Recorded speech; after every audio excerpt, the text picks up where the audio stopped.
When Secretary met his Indian counterpart, Mr. Jaishankar, in New York for the Quad meeting, did he raise the issue of Canadian allegations with the India? That was not a bilateral meeting. It was a meeting of a number of countries, and it did not come up in that meeting. We have engaged with our Indian counterparts on this issue and urged them to fully cooperate with the Canadian investigation.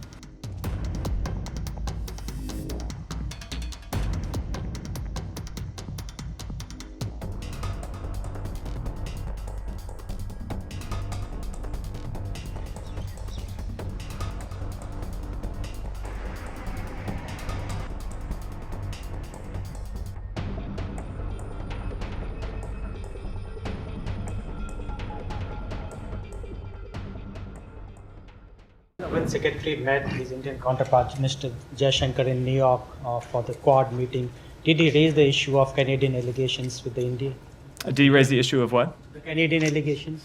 No, not in that meeting. It was that was not a bilateral meeting. It was a meeting of a number of countries, and it did not come up in that meeting. But we have engaged with our Indian counterparts on this issue and urged them to fully cooperate with the Canadian investigation. And the minister is going to be here in the city this week. The secretary has plans to meet him and raise Tomorrow. this issue again. Yeah. Yeah. And what? Will he be raising this issue with Mr. Jaishankar? I don't want to preview the conversations he will have in that meeting, but as we've made clear, we've raised this. We have engaged with our Indian counterparts on this and encouraged them to cooperate with the Canadian investigation, and we continue to encourage them to cooperate. The engagement you had with the Indians, do you see sense of cooperation from them?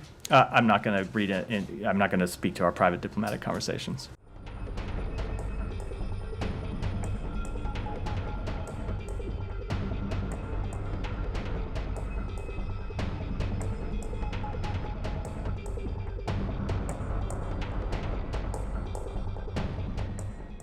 One, we told the Canadians that this is not the government of India's policy.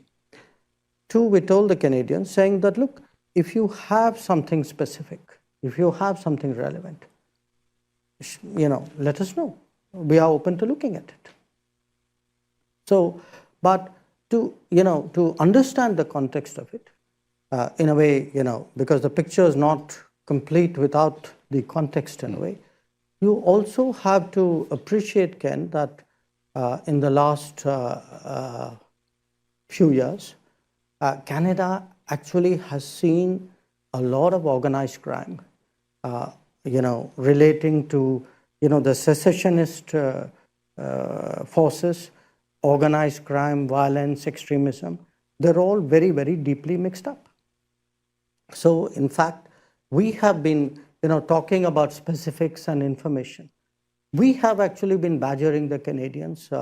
We have given them a lot of information about organized crime leadership, which operates out of Canada. There are a large number of extradition requests. There are terrorist leaders who have been identified. So do understand that there is an environment out there.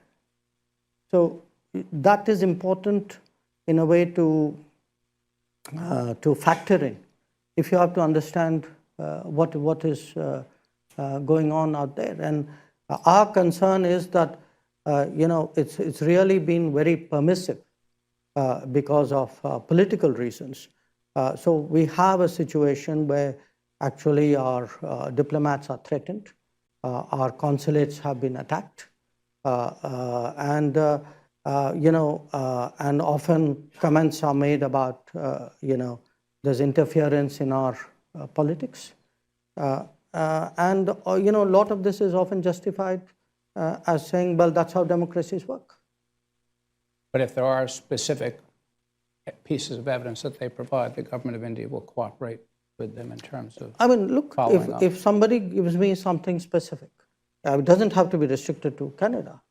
But if there's any incident which, is an issue, and somebody gives me something specific as a government, I would look at it.